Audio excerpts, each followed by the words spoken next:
celebrando um culto dos homens valentes de Davi, esses homens que são valentes mesmo.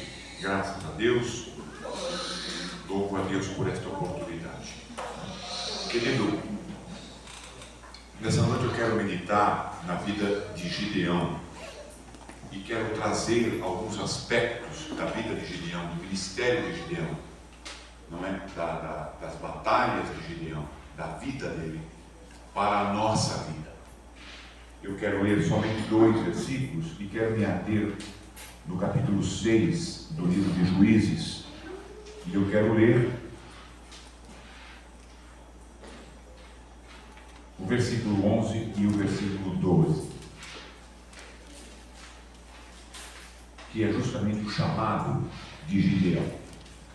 Lá no capítulo 6 de Juízes, o versículo 11 e o versículo 12 dizem assim: Então o anjo do Senhor veio e sentou-se debaixo do carvalho que está em Ofra, que pertencia a Joás, da família de Abiezer. Gideão, filho de Joás, estava malhando trigo no lagar para o pôr salvo dos midianitas.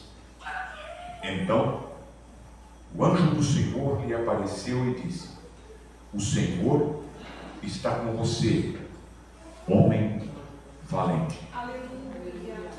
Homem valente. Glória a Jesus.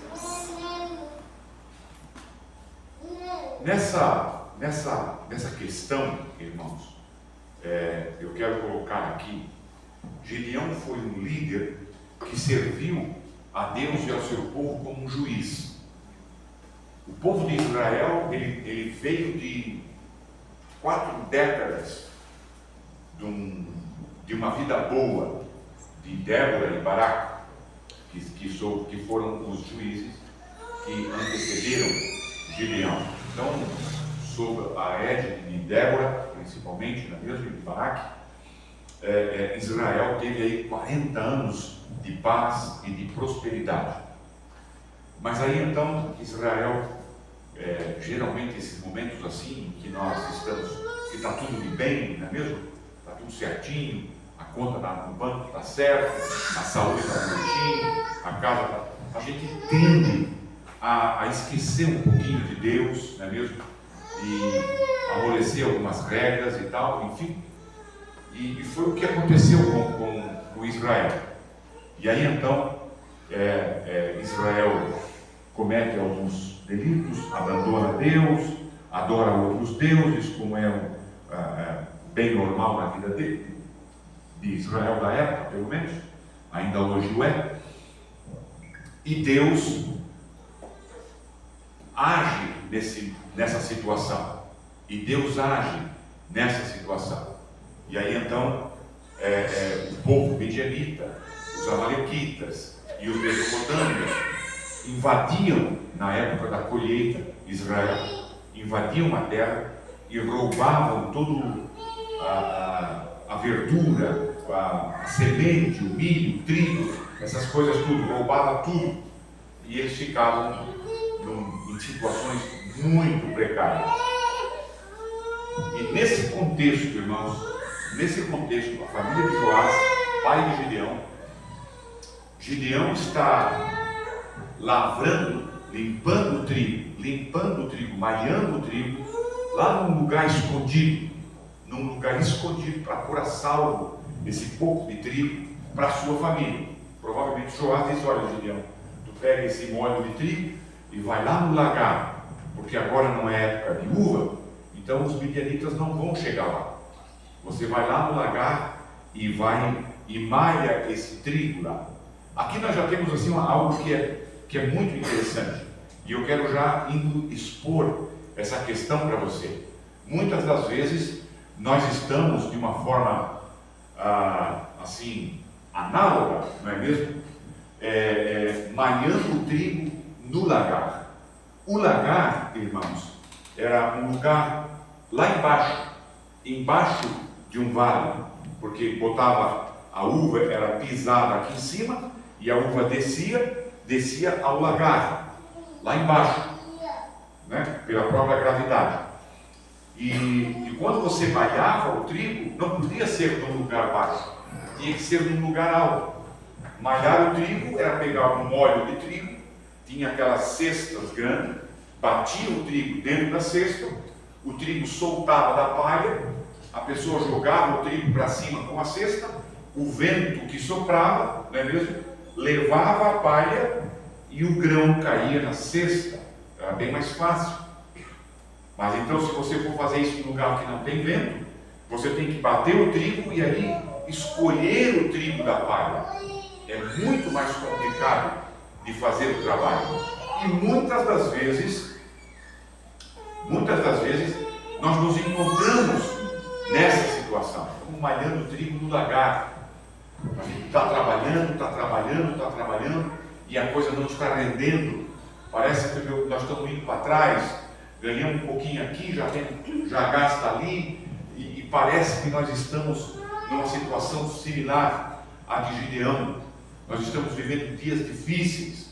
Não sei como que você entrou aqui hoje, mas eu quero que essa história, porque isso aqui é uma história com H, mas dentro desse momento, desse acontecimento histórico, existe algo que o Espírito Santo de Deus tem para nós, para a minha vida, para a edificação da minha vida, não é mesmo? Para a edificação da nossa vida.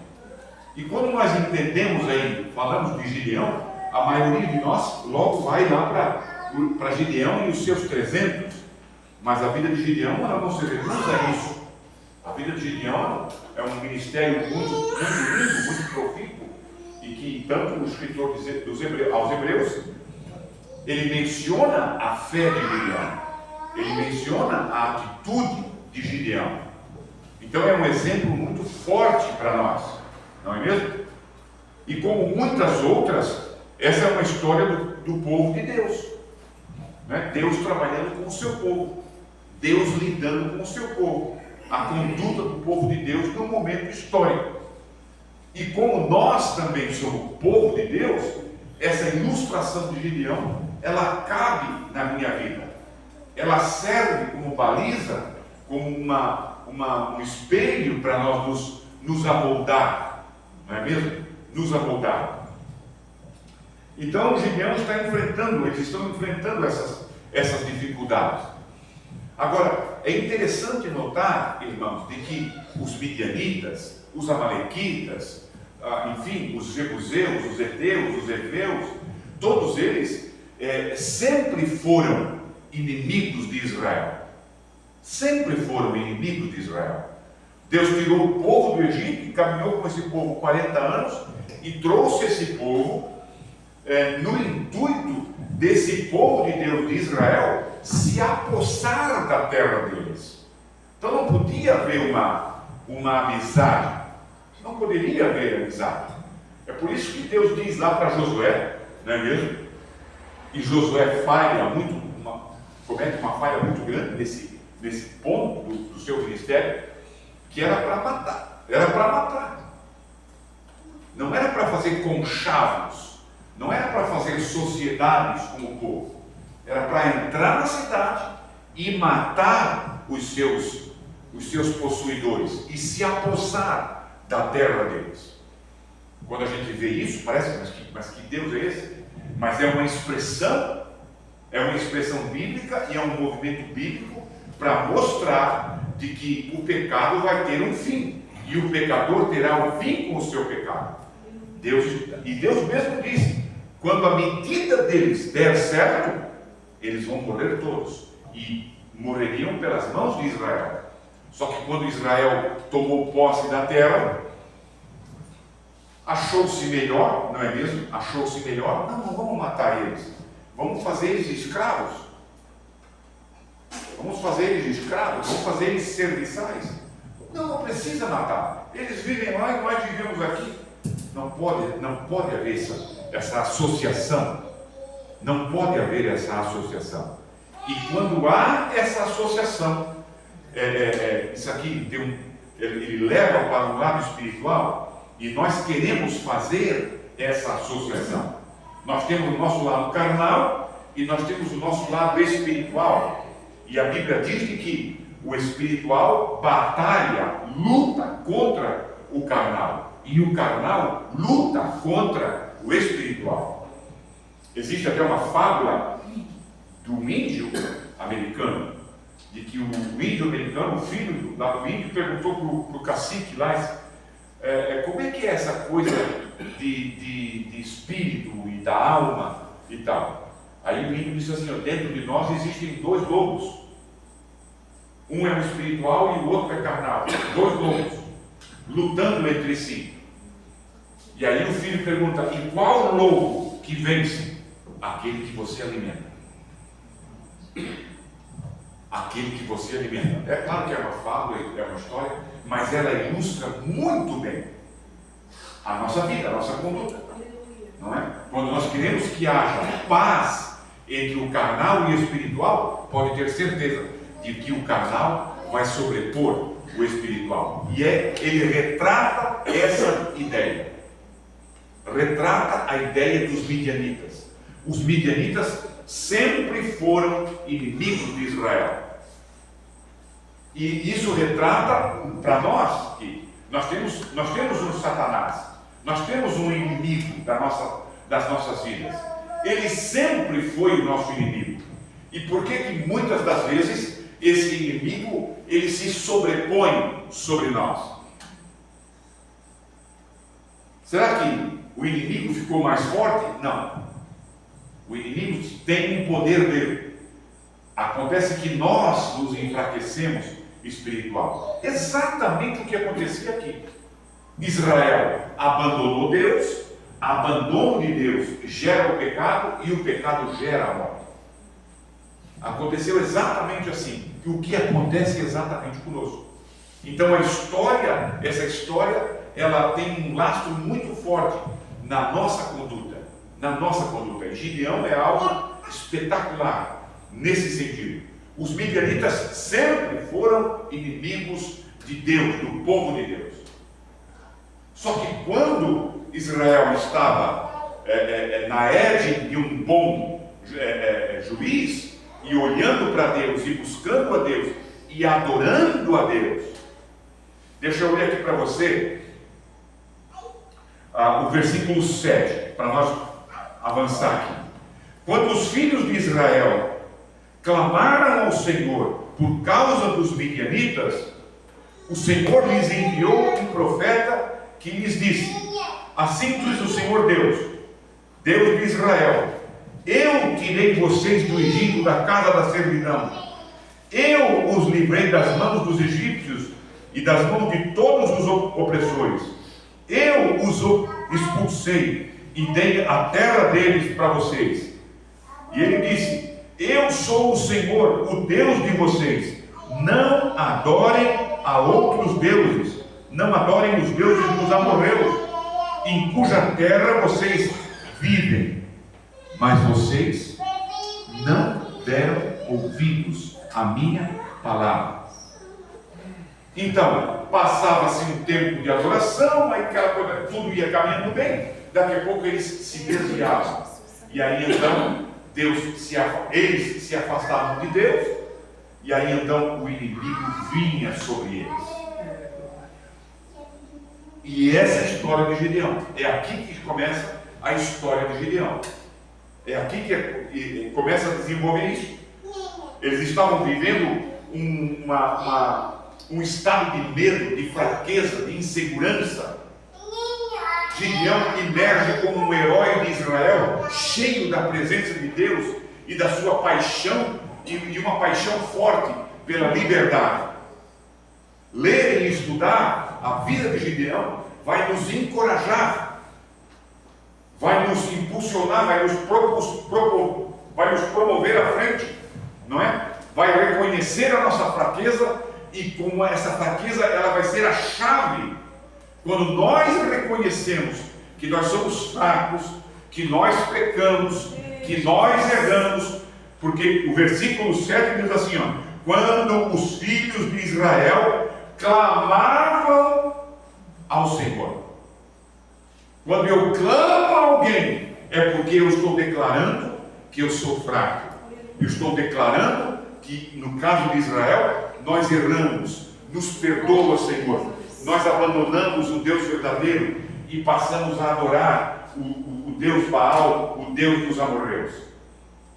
E aí então Deus se levanta e Deus usa o Gideão para libertar o povo de Israel. Esses lugares criam, essas questões, criam a maior oportunidade de experimentar a suficiência de Deus. Quando nós reconhecemos o nosso erro, quando nós pedimos perdão a Deus, quando nós nos reconciliamos com Deus, quando nós voltamos aos rogos, quando nós voltamos à oração, nós estamos reconhecendo a nossa fraqueza. E essa nossa fraqueza, ela torna-se a chave de Deus. Ela vai se tornar uma chave. Ela vai se tornar, como eu posso dizer assim, a lenha para a fogueira de Deus para nos abençoar. Para voltar a aquecer o nosso coração. Pois bem, então, Gideão estava nessa questão, né? Deus trabalha nessa nossa fraqueza. Deus trabalha na nossa impossibilidade. Deus sempre terá poder. Deus sempre, irmãos. Aleluia. A vida de Gideão e outras questões também, não é? Na quarta-feira eu preguei sobre Abraão, lá em Rodeio, e Abraão, quando Deus aparece para Abraão, e Deus diz a Abraão: você vai ser pai de uma multidão, você vai ser pai de nações. A Bíblia diz que Abraão creu na palavra de Deus, creu. E essa questão de crer em Deus, antes de Abraão crer em Deus, Abraão conhecia esse Deus. Não, esse Deus aí eu conheço. Esse Deus aí é o Deus que chama as coisas que não existem como que se já existissem. E o próprio, quando Deus muda o nome de Abraão, porque o nome de Abraão não era Abraão, o nome de Abraão era Abrão. Abrão, um A só. Deus muda o nome de Abrão para Abraão, pai de uma multidão. E conta a história, não é mesmo, de que Abraão era um comerciante. Abraão ele comprava e vendia, e foi assim que Deus abençoou Abraão e tornou ele um homem muito rico. E a cultura, a história diz que na virada do dia, naquelas tendas, e lá ele fazia como que uma feira livre. E aí todo mundo que queria vender ou comprar alguma coisa vinha para aquela feira e faziam uma roda. E aí então ali eles se conheciam e tal. E eu gosto de ilustrar com isso, porque o nome Abraão já é uma promessa de Deus para Abraão. Ai, como é que é o seu nome? Ah, meu nome é Abraão. Oh, Abraão, pai de uma multidão. Quantos filhos o senhor tem? Não tenho nenhum. Porém, Deus disse que eu terei. Aleluia. Glória a Deus. Aleluia. Deus disse que eu terei. Amém, Jesus. E Abraão creu nisso. Abraão creu nisso. Então, a nossa fraqueza, a nossa debilidade, a nossa falta de condições. Mas eu não consigo. Não tem jeito. Não, como é que nós vamos nos libertar disso?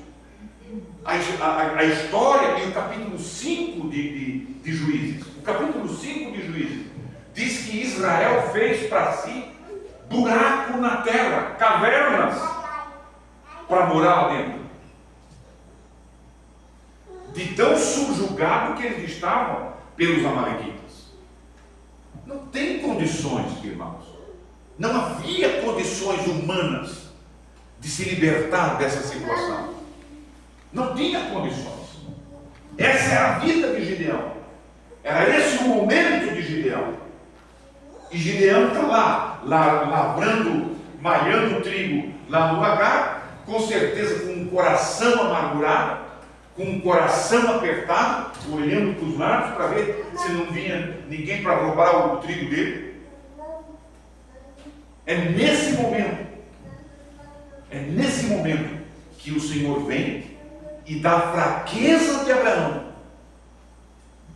da fraqueza de Gideão, naquele momento de miserabilidade, de vulnerabilidade, de fraqueza mesmo, de impossibilidades, Deus aparece. Na verdade, essa expressão anjo do Senhor, só para que você saiba disso, não é Deus, é o próprio Jesus. É Jesus que aparece antes do nascimento dele.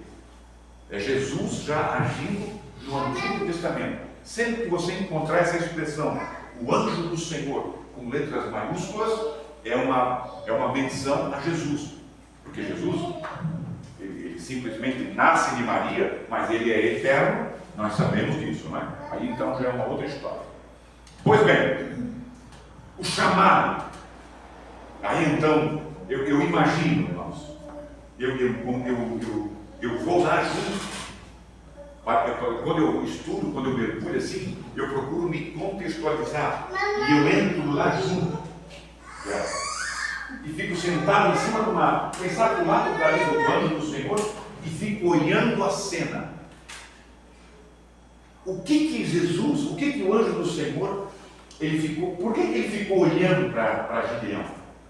O que ele estava pensando? Se fosse eu, assim, como isso podia ser diferente, Gideão? Como a história poderia ser diferente? Irmãos, essas questões, elas acontecem conosco também. Eu acho que nós deveríamos, assim, volta e meia, nós devemos parar um pouquinho e no nosso dia a dia, nós devemos refletir como é que está a nossa vida. Como é que está o meu espiritual com Deus? Como é que está a minha ligação, meu ligamento com Deus, a minha comunicação com Deus? Como é que está a minha comunhão com Deus? Como é que eu estou na fita? Porque às vezes, irmãos, nós estamos aí com o Gideão, malhando em ferro frio. Você já ouviu essa expressão? Sabe o que eu quero dizer com malhar em ferro frio? Que se você bota o ferro no fogo e você dá uma martelada, o ferro vai se moldando. Agora, bater no ferro frio, o que você tem que dar 100 marteladas para fazer o que uma martelada no ferro quente, vermelho, em brasa, ele surte o efeito.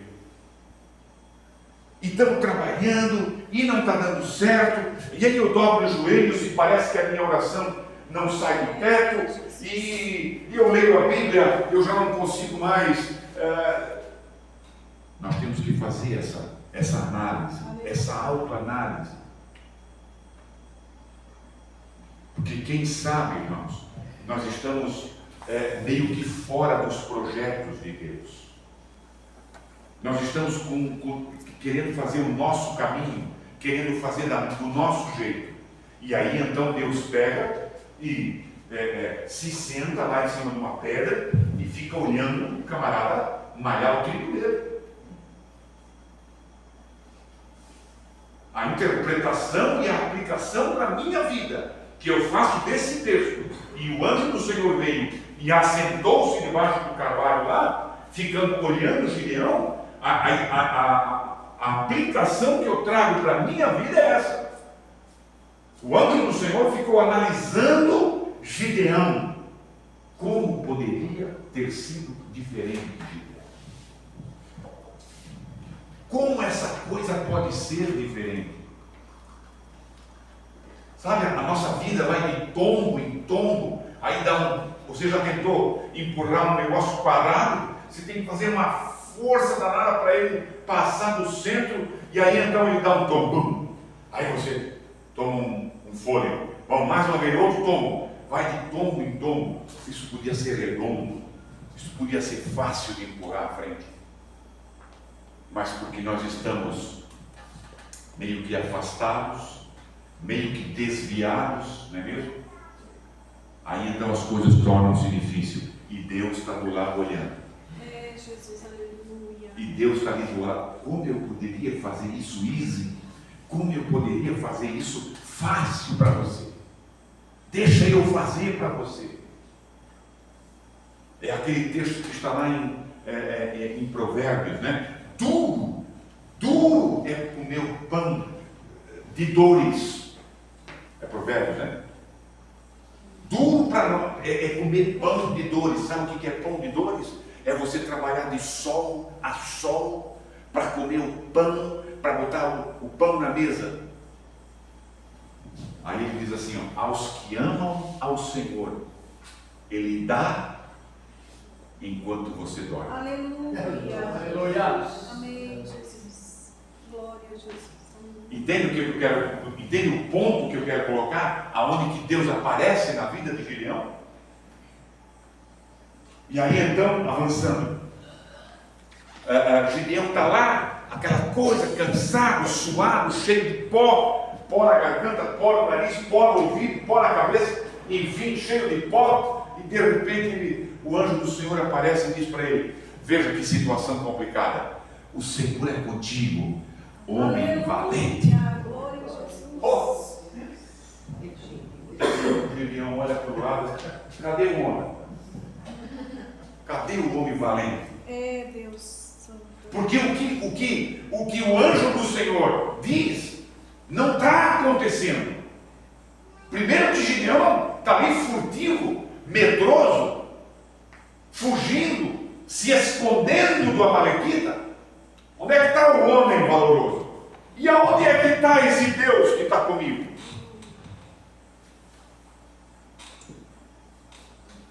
Isso aqui tem, assim, tem uma aplicação na nossa vida, uma aplicação prática na nossa vida muito profunda. Estou orando aí 3, 4, 5 meses, estou jejuando e não acontece nada, e o Senhor está comigo, mas como? Mas Ele está. Amém. Aleluia.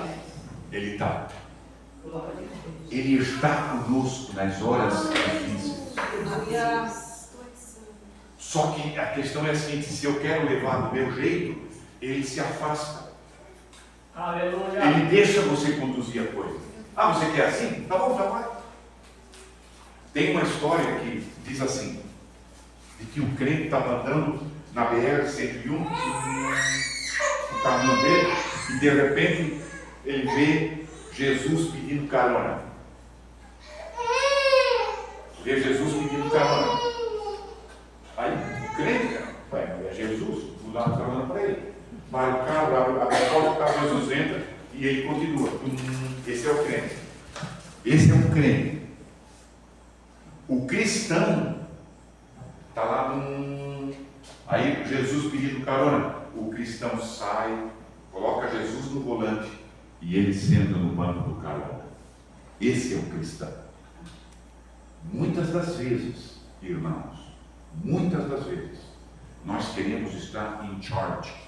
Nós queremos estar no comando. Nós queremos estar no comando. Nós queremos inverter as questões. E aí então Jesus está bom. Jesus sai, senta numa pedra, numa cadeira, numa poltrona e fica vendo.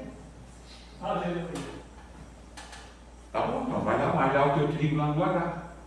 Tá bom, então vai lá ganhar o teu pão de dores. Tá bom, então vai lá ganhar o teu salário e coloca o teu salário numa sacola furada. Agora, se você deixar eu conduzir a coisa, você nem precisa trabalhar tanto. Você nem vai, você não, porque enquanto você dormir, eu vou trazer o teu pão. Aleluia. Aleluia. Pelo contexto da história, não parecia realista afirmar que o Senhor estava com Gideão, nem tampouco que ele era um guerreiro valente. O nome Gideão aponta para isso, guerreiro conquistador. E nós aprendemos aqui 3 lições de como Deus nos trata a despeito das nossas circunstâncias. Eu quero que você tenha uma das características de Deus Ele vela pela sua palavra. Se Ele diz que Ele é fiel e Ele nunca vai nos abandonar, Ele nunca vai nos abandonar. Aleluia. Ele vai estar conosco. E a primeira lição: Deus enxerga a nossa realidade de um modo diferente do que nós a vemos. Porque o Senhor não vê como eu vejo. Irmãos, se você colocar a tua vida numa estrada e aí você vai olhando para o teu amanhã, você não consegue ver 5 minutos à frente. Não é mesmo? Nós não conseguimos ver isso. Eu até pregando alguma outra coisa e que apareceu essa situação aqui assim, que eu não consigo ver daqui a 2 minutos o que vai acontecer. Há uns 2 sábados, umas 2 semanas atrás, eu e a minha esposa estavam ali na Penha e tal, sábado, eu acho que era sábado, nós estávamos almoçando, a minha cunhada, a irmã dela, liga para nós: olha, o fulano de tal, primo dela, morreu. Mas como que ele morreu? Deu um infarto fulminante. Nós não sabemos o que vai acontecer. Jesus, aleluia. Mas eu quero falar aqui com uma outra pessoa. Apareceu na televisão e tudo, quando ele vai para a televisão, lá para a TV estatal da Venezuela, e ele diz assim: venha por mim, covarde. Lembra isso? Deu na televisão e tudo: venha por mim, covarde. O que ele queria dizer com isso? Aqui não vai acontecer nada. Eu tenho isso. Ele não sabia que dali a algumas frutas ele ia sair de lá desse jeito aqui, ó. Glória a Deus. É um exemplo para a nossa vida. Nós não sabemos, mas Deus sabe. Deus sabe do momento da fecundação do óvulo, lá no interior, lá dentro do ventre materno. E Ele sabe até o dia da nossa morte. Ele sabe. E Ele está conosco. Então Ele não vê como nós vemos. O que para nós parece ser uma porta, uma montanha, não. Isso aí não é nada. Isso aí é para você subir. Mas do outro lado está tudo que você precisa lá. Mas por que essa montanha? Por que isso aqui? Deus sabe. Ele não vê como nós vemos. Isso é uma coisa maravilhosa, irmãos, de que Deus não vê como nós vemos. Se nós voltarmos para a vida de Abraão, assim, de que, veja que coisa grande. Abraão teve uns momentos terríveis na vida dele. Por causa do erro de Abraão, hoje está essa guerra aí, Islã e Israel. É os 2 filhos de Abraão, o Isaac e o Ismael. Um erro de Abraão, uma mentira de Abraão. Foi Abraão que, enfim, no momento lá e tal. E outras questões mais. Não, diz que tu és a minha irmã, diz que tu és isso, porque senão eles vão me matar. Mentindo, o pai da fé mentindo.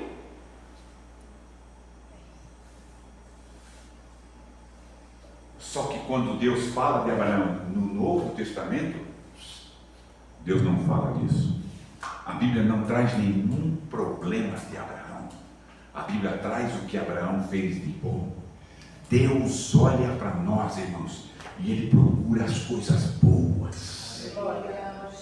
A despeito de toda a ferida que tem, a despeito de todos os equívocos que tem, a despeito de todas as falhas que nós temos, a despeito de todas as mentiras que nós somos, Deus olha e procura algo bom e destaca o que é bom. Amém? Amém. Foi assim com Gideão. Fujão. Estava mentindo. Ele estava ali escondido. Ele estava ali furtivo. Homem valoroso. Ele vê no amanhã. Ele estava trazendo à existência um homem que ainda não existia, mas estava ali escondido. É como um escultor.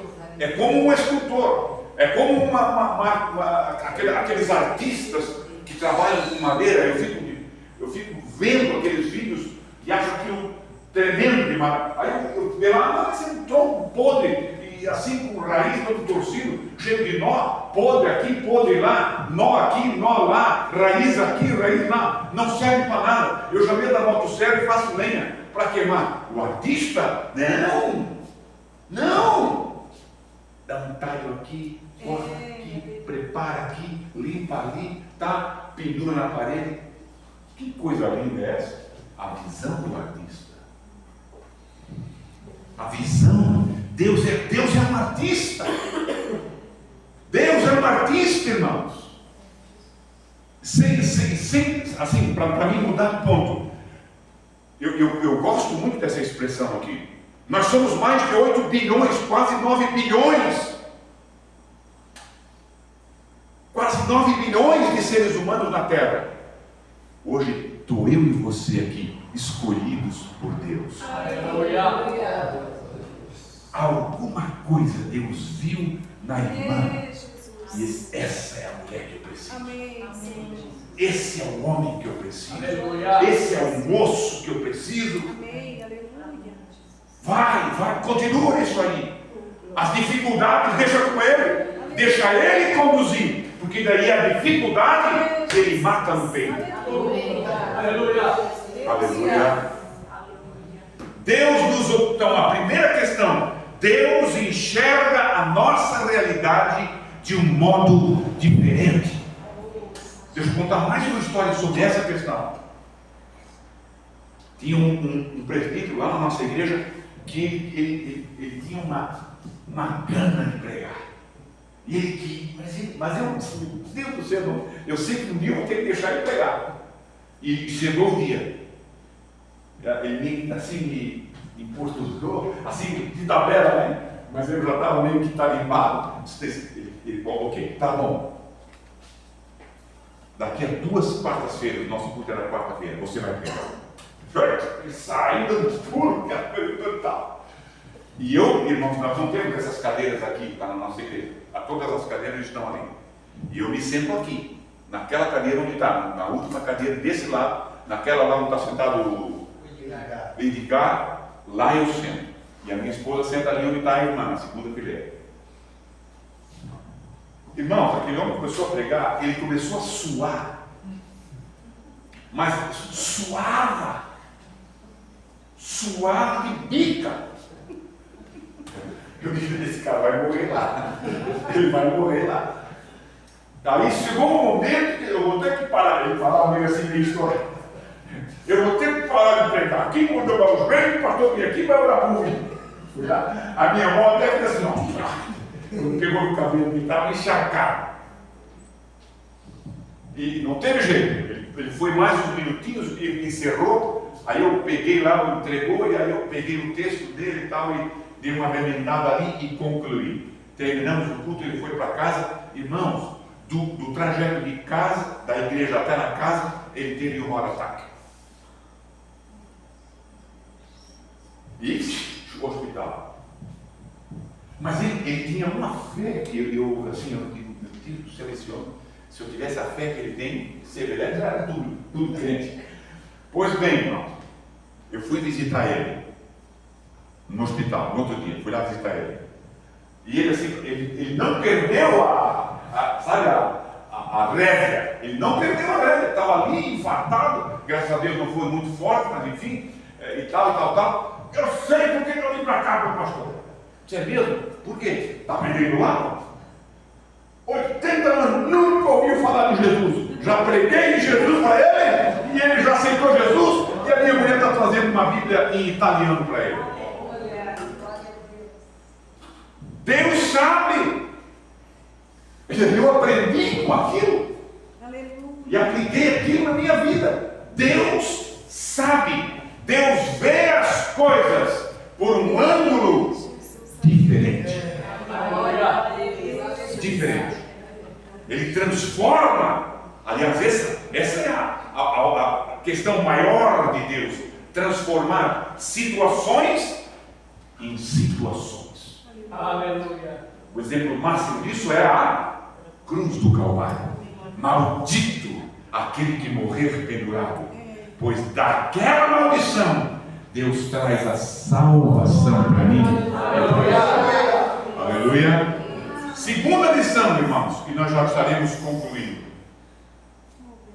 Deus nos observa e está conosco, embora as circunstâncias pareçam dizer o contrário. Seus olhos estão atentos aos fiéis da terra, que têm recebido do Senhor a misericórdia de ser fiel. Ele não interessa a situação que você veio aqui hoje. Eu não sei como é que você entrou aqui.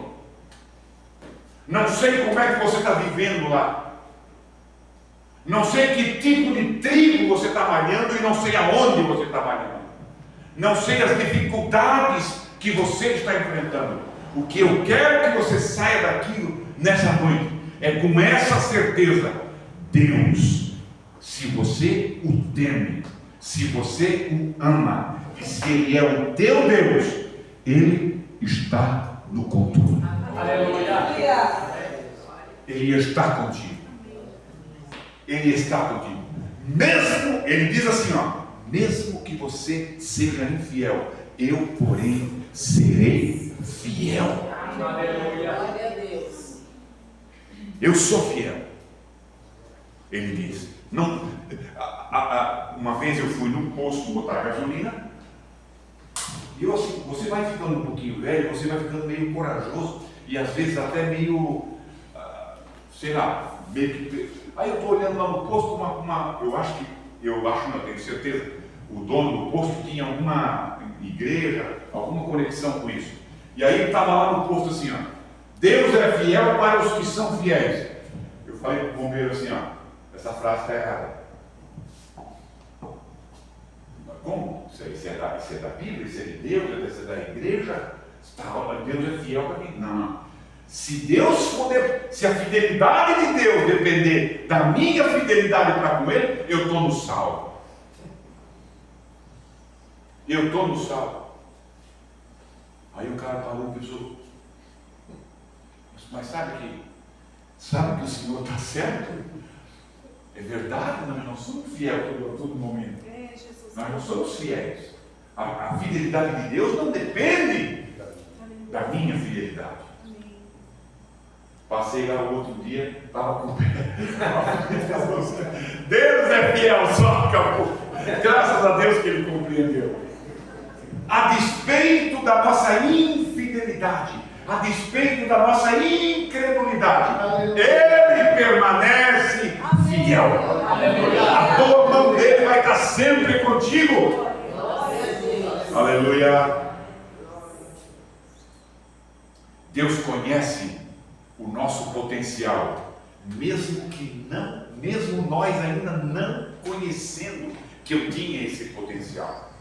Olha, irmãos, nesse ponto tem aqui, eu tenho aqui dois irmãos que podem, três, aliás, que podem garantir isso do que eu estou dizendo. Irmãos, nós estamos 27 lá, nós ficamos quantos anos ali em Blumenau, antes de ir para lá, para o nosso batismo? 6 anos, 27, 30, 33 anos.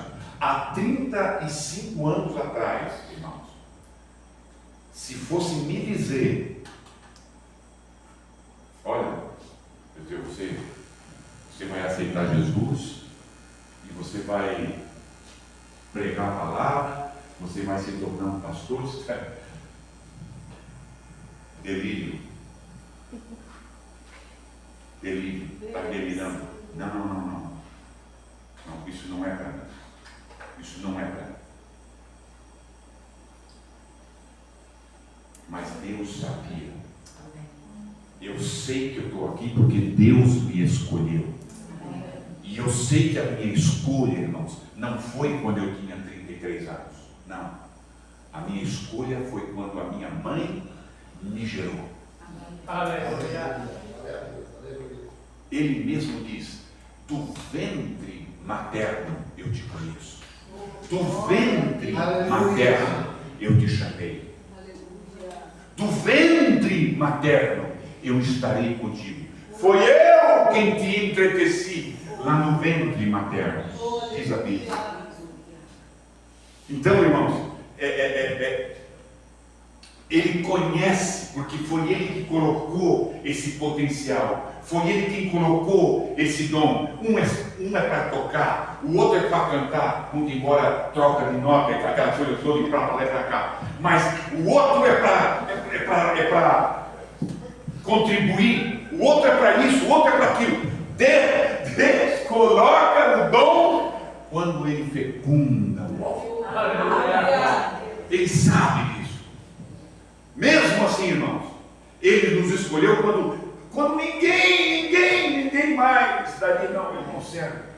Quantas das vezes, irmãos? Quantas das vezes? Olha, lá na nossa igreja, eu tinha assim pessoas que eu tinha assim como, não, o camarada vai ser, esse aí é o meu braço direito. Posso sair tranquilo, posso pegar as minhas férias tranquilo, porque o fulano de tal está lá, e tal. Do nada, assim, ó, em questão de um ano, sai um, sai o outro.